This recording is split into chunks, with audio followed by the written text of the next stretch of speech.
Bismillahirrahmanirrahim. Assalamualaikum warahmatullahi wabarakatuh. Shalom, Om Swastiastu, Namo Buddhaya, salam kebajikan, dan salam sejahtera bagi kita semua. Perkenalkan, kami dari kelompok 5 dengan anggota berjumlah 3 orang. Yang pertama adalah saya sendiri, yaitu Dina Syarmila dengan NIM F1C124007. Lalu Mega Kiramia Adam dengan NIM F1C124010 dan Risti Arini dengan NIM F1C124016. Video ini kami buat untuk memenuhi tugas mata kuliah Filsafat Sains. Dan materi yang akan kami bahas yaitu berjudul Sumber Pengetahuan. Pengetahuan merupakan bagian yang tidak terpisahkan dari kehidupan manusia. Sejak dahulu, manusia selalu berusaha memahami realitas di sekitarnya melalui proses berpikir, merasakan, dan mengalami. Namun, pertanyaan mendasar yang telah menjadi perdebatan panjang dalam filsafat adalah, dari manakah pengetahuan itu berasal? Untuk menjawab pertanyaan ini, para filsuf mengembangkan berbagai teori tentang sumber pengetahuan yang hingga kini masih menjadi rujukan dalam kajian epistemologi. Dengan memahami berbagai sumber pengetahuan, kita tidak hanya mengetahui bagaimana ilmu berkembang, tetapi juga dapat lebih kritis dalam menerima dan mengevaluasi informasi. Oleh karena itu, pembahasan mengenai sumber pengetahuan dalam konteks filsafat sains menjadi sangat relevan, terutama di era modern yang dipenuhi dengan arus informasi dan klaim-klaim kebenaran dari berbagai arah. Pembenaran dan sumber pengetahuan. Sumber pengetahuan adalah poin pembenaran yang terpenting dalam argumen-argumen. Meski demikian, tidak banyak yang bisa menjawab dari manakah pengetahuan kita berasal. Bagaimana kita tahu meja itu segi 4 dan ban mobil itu adalah bulat? Mungkin kita bisa bilang memang demikian halnya, seperti apa yang terlihat. Tapi, berpikir lebih jauh bahwa jangan-jangan kita mengatakan ban mobil itu bulat oleh sebab konsepsi bentuk geometri bulat yang pernah kita kenal sebelumnya. Maksud dari sebelum yaitu bukanlah sebelum dalam arti semasa kecil kita pernah belajar bangun ruang dari matematika. Tapi, barangkali konsep-konsep geometri ini sudah terdiri, alias ide bawaan ketika lahir.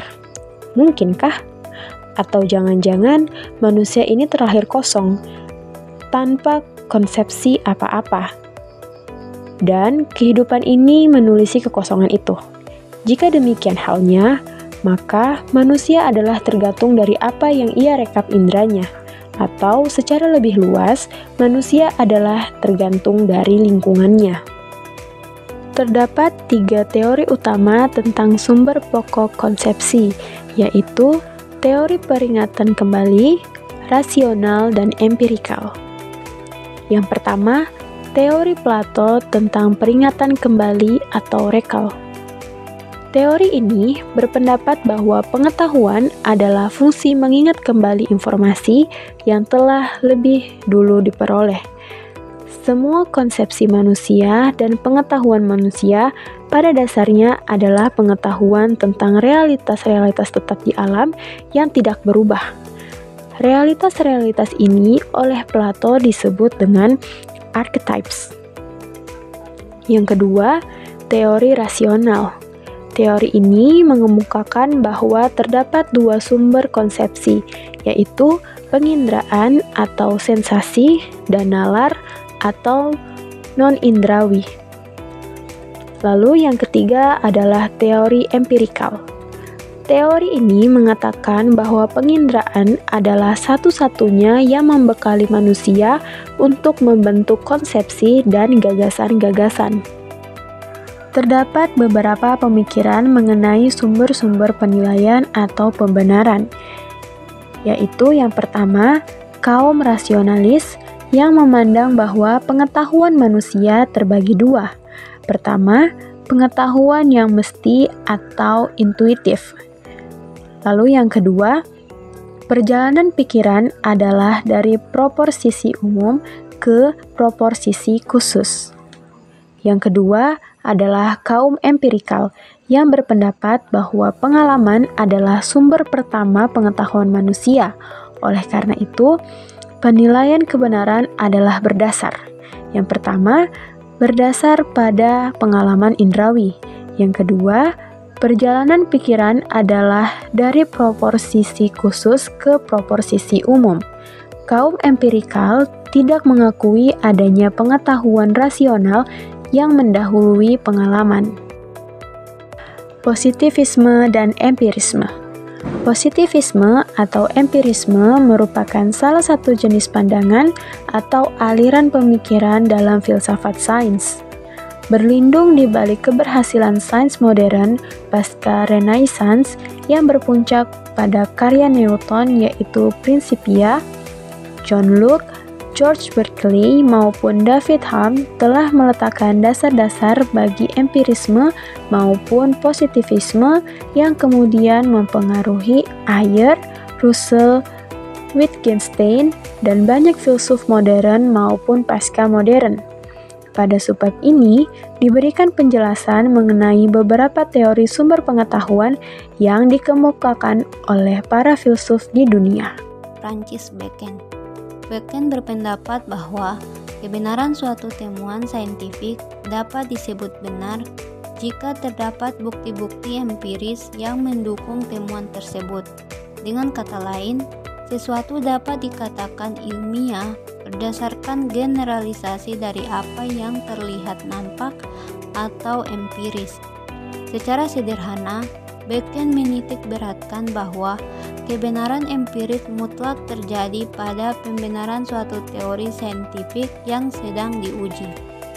Bacon juga mengajak kita berhati-hati sebelum menggeneralisasi dengan memberikan pengetahuan mengenai 4 kesalahan atau godaan atau disebut juga idola sebagai berikut. Pertama, idola tribus, yaitu menarik kesimpulan tanpa dasar yang cukup dan berhenti pada sebab-sebab yang diperiksa secara dangkal. Hal ini menyebabkan kecenderungan untuk percaya pada bukti yang diperoleh panca indera dengan membiarkan penilaian kita dipengaruhi oleh perasaan. Kemudian yang kedua, idola spekus, yaitu menarik kesimpulan berdasarkan prasangka dan selera.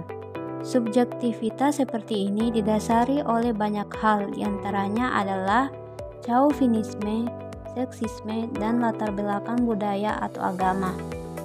Kemudian yang terakhir yaitu idolafori. Idolafori ini yaitu menarik kesimpulan berdasarkan pendapat umum yang mungkin dapat terjadi kesalahpahaman bahasa.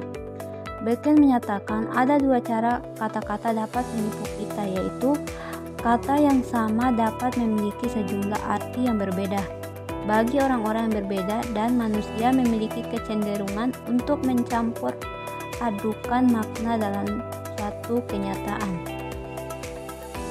Auguste Comte. Comte meyakini bahwa perkembangan pemikiran manusia terjadi dalam 3 tahap, yaitu tahap paling primitif, tahap metafisika, dan tahap positif.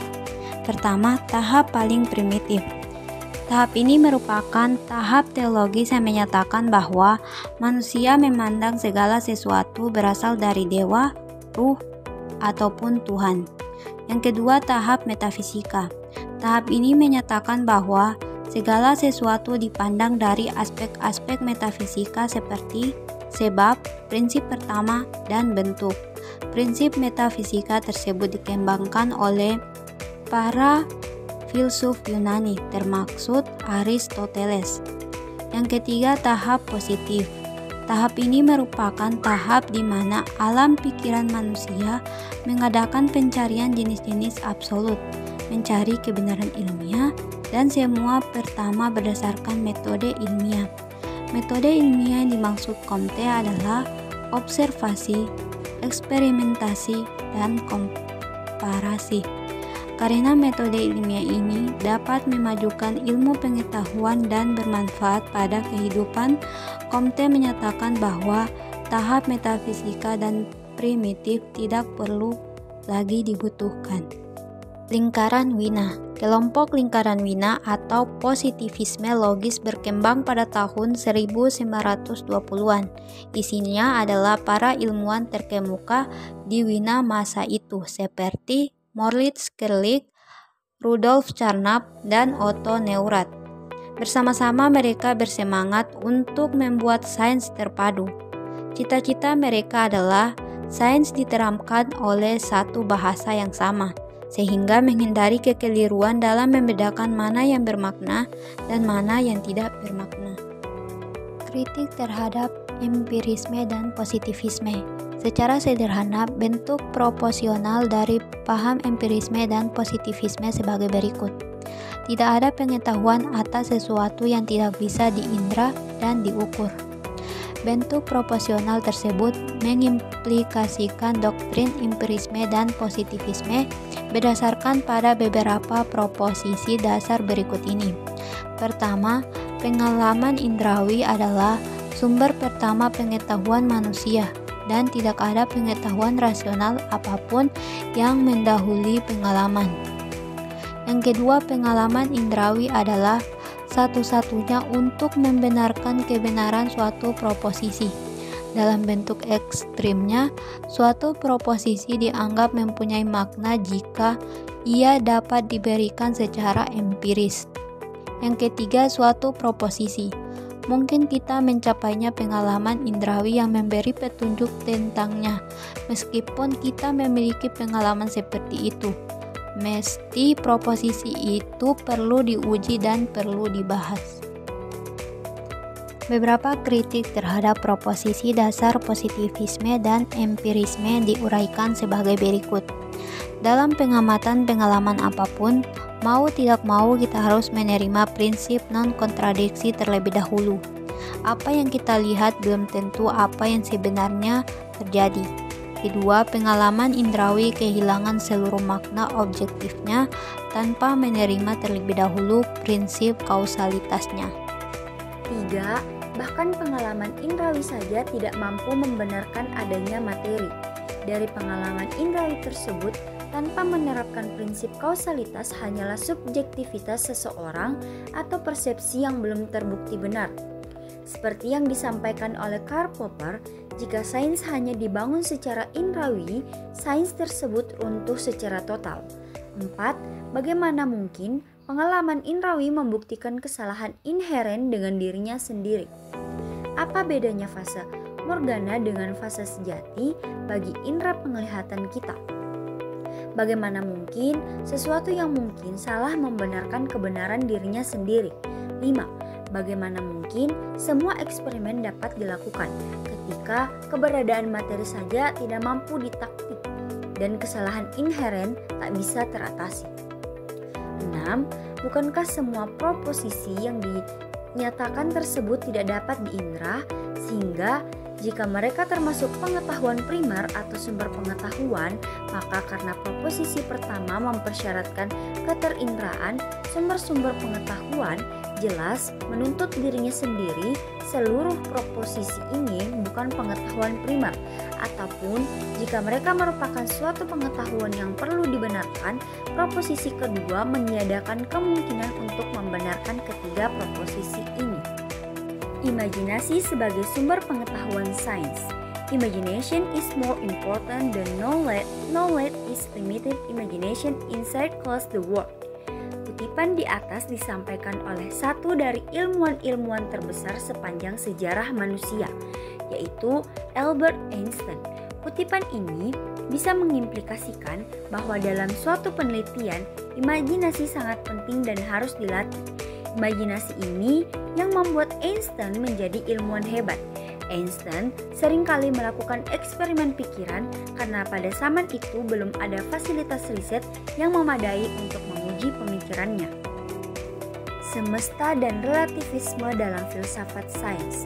Seorang seniman bernama Joseph Kosuth pada tahun 1965 membuat karya berjudul One and Three Chairs. Karya tersebut berisikan mengenai 3 kursi dalam 3 wujud. Yang pertama adalah gambar kursi kedua adalah kursi sesungguhnya, dan yang ketiga adalah teks definisi tentang kursi. Kossuth hendak memprovokasi kita untuk bertanya, manakah kursi yang sebenarnya? Ada kursi secara citra, kursi secara fisik, dan kursi dalam bahasa tulisan. Apa yang dikemukakan oleh Kossuth kurang lebih mencerminkan 3 himpunan dasar dalam proses berpikir kita. Para filsuf menyebut 3 himpunan dasar tersebut dengan istilah alam, atau lengkapnya pertama itu alam mental atau himpunan objek dalam pikiran manusia, yang kedua alam eksternal atau himpunan objek di luar pikiran manusia, dan yang ketiga alam bahasa atau himpunan bahasa yang digunakan manusia.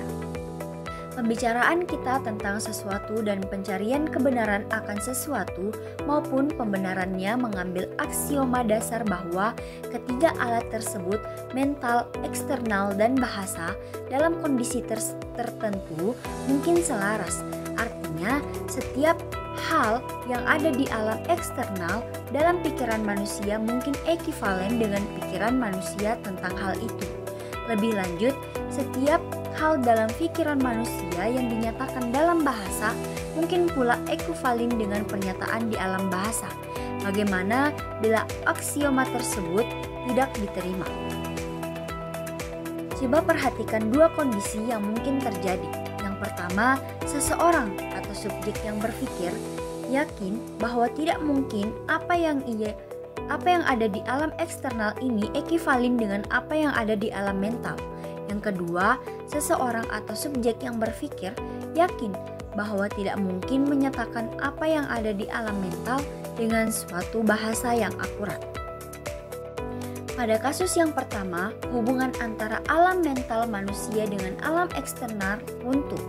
Ini menyebabkan bangunan pengetahuan subjek yang berpikir tersebut runtuh, karena semua pengetahuannya tidak ekuivalent dengan apapun dalam realita sebenarnya. Pada kasus kedua, subjek yang berpikir kehilangan possibility untuk mengomunikasikan pengetahuan-pengetahuannya. 2 kondisi tersebut merupakan contoh relativisme Huber-Oles. Pengembangan ilmu pengetahuan dan teknologi menyingkapkan kebenaran-kebenaran baru. Invitation dan discovery nampaknya tidak dimungkinkan dalam paradigma relativisme Huber-Oles. Di bawah paradigma relativisme Huber-Oles ini, seluruh bangunan pengetahuan termasuk proposisinya atau poin pertama dan poin kedua tersebut tidak mewakili kenyataan apapun. Berdasarkan poin pertama, atau jika tidak, seluruh pengetahuan dan keyakinannya sendiri termasuk proposisinya, poin pertama dan kedua tidak mungkin dikomunikasikan sama sekali. Kesimpulannya yaitu bahwa sumber pengetahuan dalam filsafat tidak hanya terbatas pada akal atau rasio dan pengalaman indrawi empiris, tetapi juga mencakup intuisi, otoritas, imajinasi, serta konteks budaya dan paradigmatik.